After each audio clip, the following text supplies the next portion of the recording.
Vamos a empezar entonces a grabar. Un requisito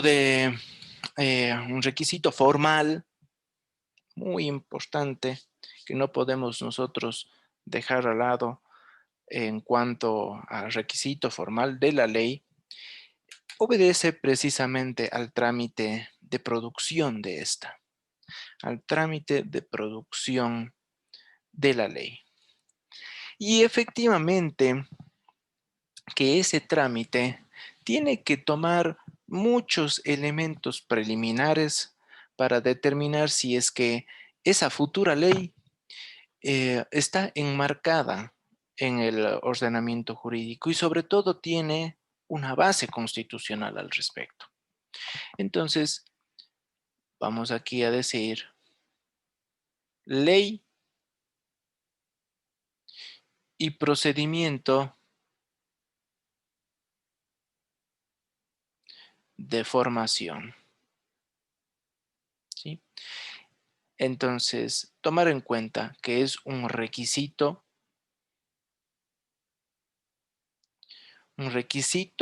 formal, ¿sí? Es un requisito formal. Este requisito formal necesariamente se tiene que cumplir. Pero como les digo, nosotros debemos tomar en cuenta algunos elementos preliminares. Sobre todo, ¿por qué? Porque previo a esta etapa de formación, nosotros debemos tomar en cuenta algunas consideraciones. Uno, de que estamos ante un proyecto. Estamos ante un proyecto de ley, ¿sí? Esos proyectos de ley sí que van a tener que respetar un principio necesario, el principio de reserva de ley, ¿sí? El principio de reserva de ley. Eso quiere decir de que hay cierto tipo de temas que solo la ley puede regular. Solo la ley, ojo. Por ejemplo, noten ustedes, el presidente de la República, les pongo aquí un ejemplo, solo el presidente de la República, solo el presidente puede proponer a la Asamblea, ¿qué cosa? La creación, la modificación o la extinción. ¿De qué? Pues de tributos. ¿Sí? De tributos. Entonces, efectivamente, esos tributos, ¿en dónde van a estar concentrados? Pues en una ley. Puede hacer el presidente de la República o puede expedir ahí rápidamente un tributo mediante un decreto ejecutivo. Pues no. Goza la materia tributaria ¿de qué? De un principio. ¿De cuál? De reserva de ley. Otro ejemplo. ¿En materia de qué? En materia de sanciones y de penas. ¿Sí? Sanciones y de penas. Cuando hablamos de penas, nosotros nos vamos a dar cuenta de que caemos en la esfera penal regulada. ¿En dónde? En el Código Penal. Código Penal. ¿Sí? Porque precisamente las penas van a enfocarse en un tema muy importante, en el límite a la libertad de las personas. Vamos a limitar eso. Ojo, vamos a limitar. De tal manera de que yo sí sé de que si mato tengo una pena privativa de libertad. Las sanciones no incluyen ese tipo de consideraciones. No hay sanciones privativas de libertad, ¿sí? Aquí estamos hablando de que las sanciones va por el orden económico patrimonial, ¿sí? Por el orden económico patrimonial. Por ejemplo, si yo tengo una casa en el centro histórico y la derruyo porque digo, como le voy a tumbar y voy a usar ese terreno como parqueadero, qué lindo, chévere. No me doy cuenta de que esa casa es patrimonial. Entonces el municipio me va a decir, oiga, ¿qué fue? Pues porque tumbó. No podía hacer eso.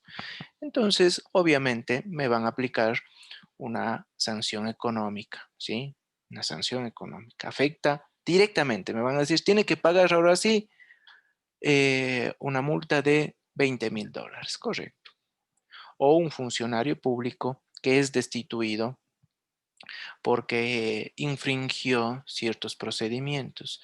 ¿Su destitución va a afectar su patrimonio? Claro que sí, desde luego. Entonces, las sanciones tienen que estar contempladas ¿en dónde? En una ley. Igual las penas, en una ley. Femicidio. Femicidio, muy bien, de acuerdo. ¿En dónde está? En el Código Penal, que es una ley. Sí, el Código Penal tiene rango de ley, ojo, y va a estar contemplado en una ley. Goza del principio de reserva de ley.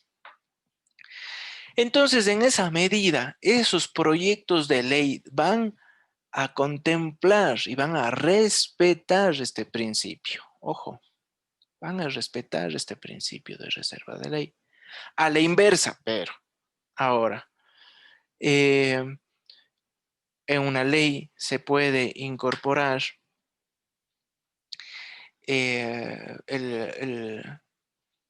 cuánto tiene que cobrar el municipio de Cuenca por tasa de servicio de agua potable. No, pues, no puede invadir eso. O sea, el cuánto, no. Cuidado. Eso está contemplado en una ordenanza. Entonces, acordarse de esto. Principio de reserva de ley. Es necesario que ese proyecto de ley cumpla con el procedimiento parlamentario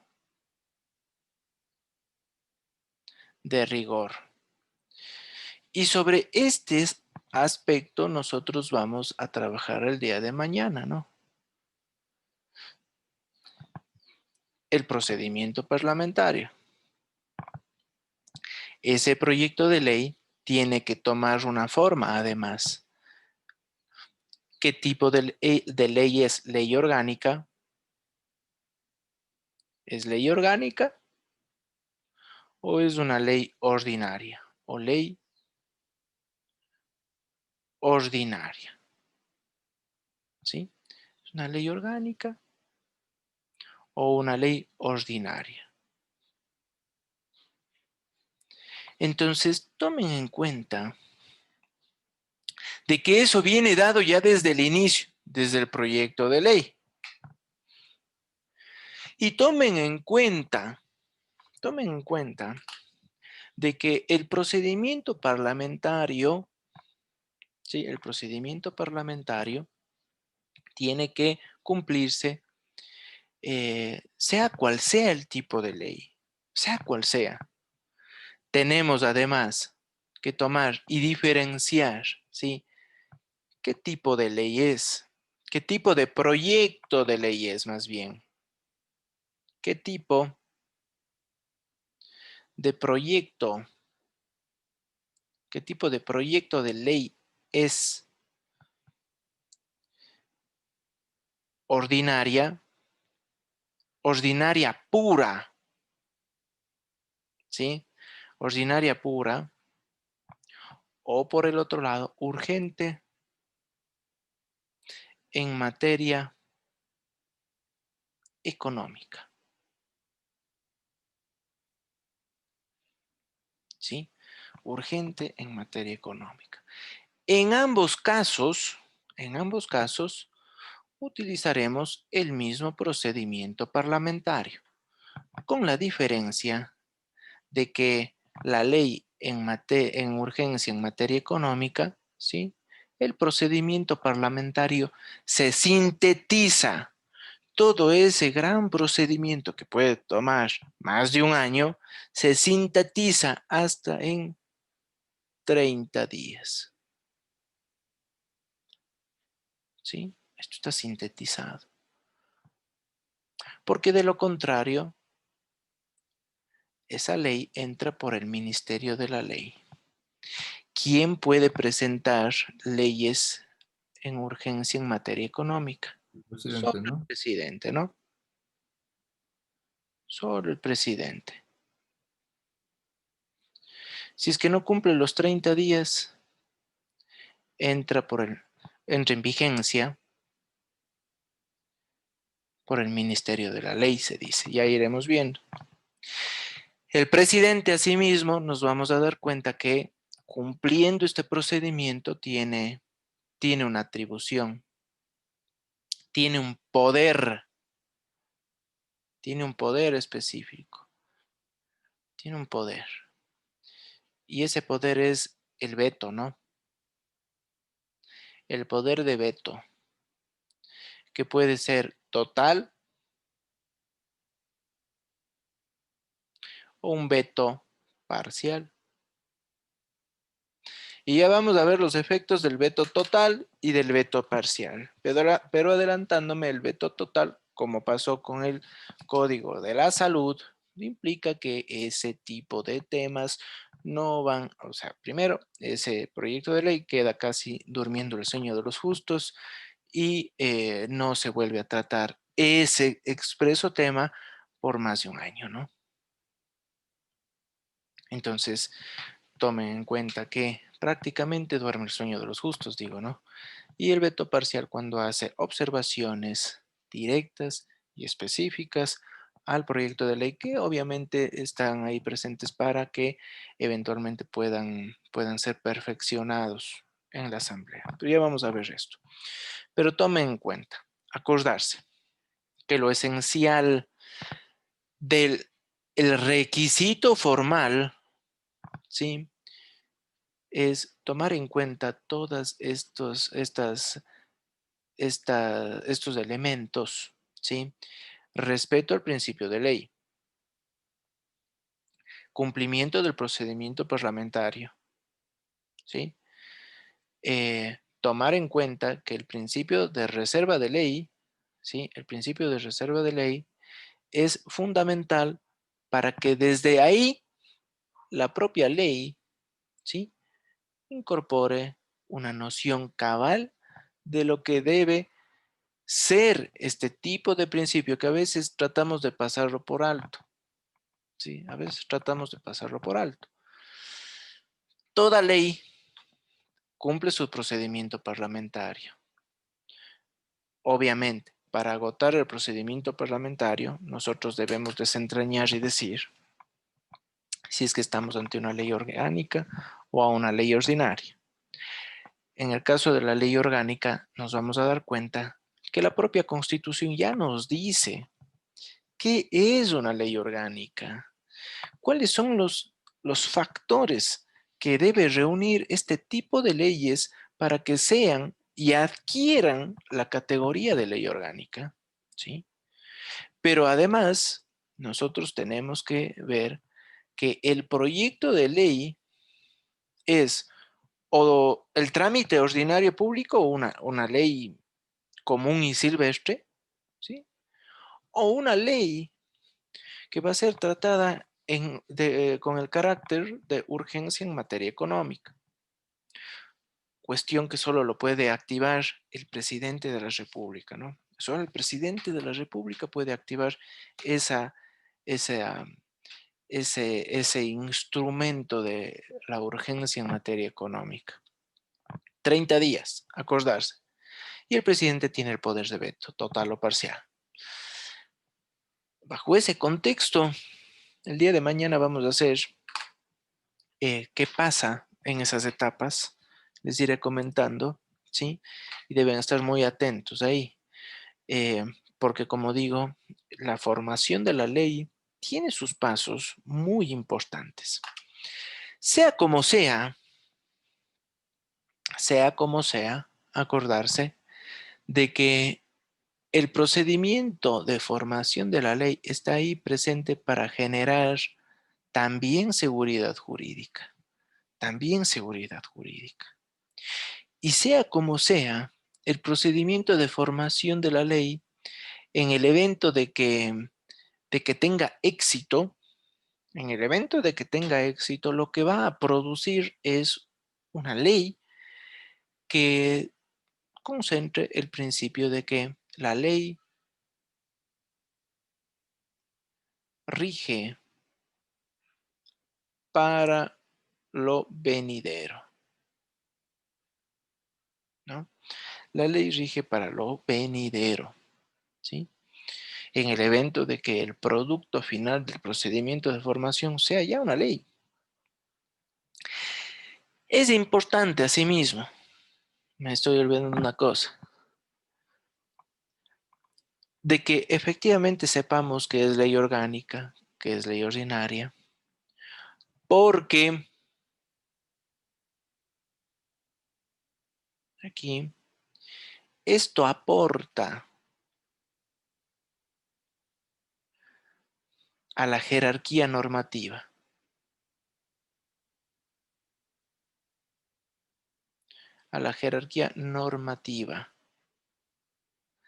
Del artículo 425 de la Constitución. ¿Sí? Del artículo 425 de la Constitución.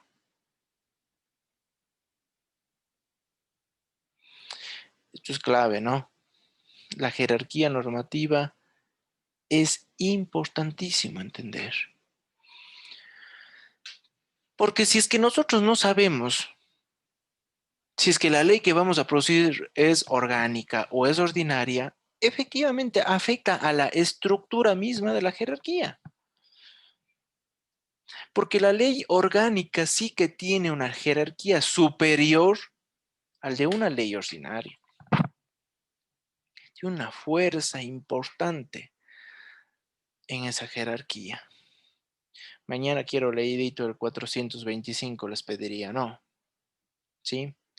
Pero tense cuenta que en ese ámbito jerárquico tenemos en un mismo plano, en un mismo nivel, siempre Constitución y ley, y luego Constitución y tratados internacionales, perdón, de derechos humanos, ¿sí? De derechos humanos, al mismo nivel. Pero luego viene la siguiente categoría, ley orgánica. Precisamente porque la ley orgánica, ya vamos a ver mañana, tiene una importancia que muchas veces desarrolla derechos constitucionales. Y eso es clave. Derechos y garantías.